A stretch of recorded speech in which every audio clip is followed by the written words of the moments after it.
आज समोरचा पहिला चौथरा पाहतो हा महाराजांचा राहता राजवाडा, एकावरती 2 मजली होता.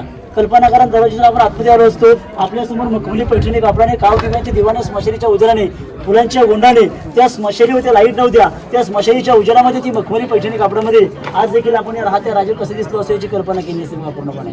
आज शिवरायांचा बेडरूम आहे. मॅडम 10 वर्ष रायगड केलं गाडी महाराजांनी इथे काढली. कल्पना करा ना, ह्या भिंतीने महाराजांनी पाहिलं की नाही, ती आपल्याला बघू शकतात की नाही.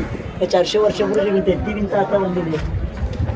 ती भिंत आता बांधलेली आहे. रायगड केलं 10 वर्ष रायगड केलं, 26 वर्ष राजगडावर, बालपण गेलं शिरवळीती. आयुष्य लाभा किती 50 वर्षामध्ये आपल्या राजाने स्वतःची गादी स्वतः निर्माण केली. 365 गड किल्ले घेतले. झाला का अमेरिकेला, झाला का चीनला, मराठ्यांचा 1 राजा झाला ज्याने स्वतःची गादी स्वतः निर्माण केली आणि 365 गड किल्ले घेतले. मग आताचा माणूस 50 वर्षामध्ये काय करू शकतो? 20 वर्ष बालपणात, 30 वर्षामध्ये मनासारखं माणसाला घर बांधता येत नाही. पण जो रायगडाला दिवस बघायचा होता ना, सोनेरी दिवस, तो राजांचा राज्याभिषेक दिवस, आणि नको बघायला पाहिजे होता दिवस, तो रायगडाच्या मागे पडला. अख्खा महाराष्ट्र गुरका झाला आपला.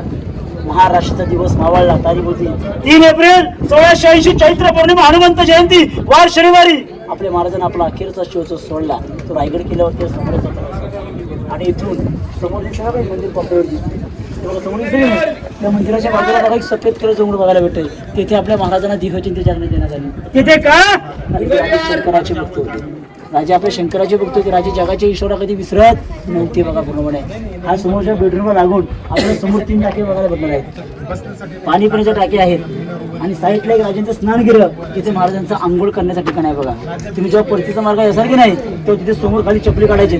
परतीच्या मार्गाने असेल जेव्हा तिथे वरती चप्पल काढायचे, खाली चप्पल काढी, तिथे वरती जायचंय, तिथली माती कपाळ लावायची, एकदा डोकं टेकून 2 मिनिटं शांत तिथं खाली डोकं टाकून उभं राहायचंय आणि मग इथून तुम्हाला आपण तिथे खाली जायचंय. आता आपण पुढे दप्तरखान्यावर पुढे जाऊया.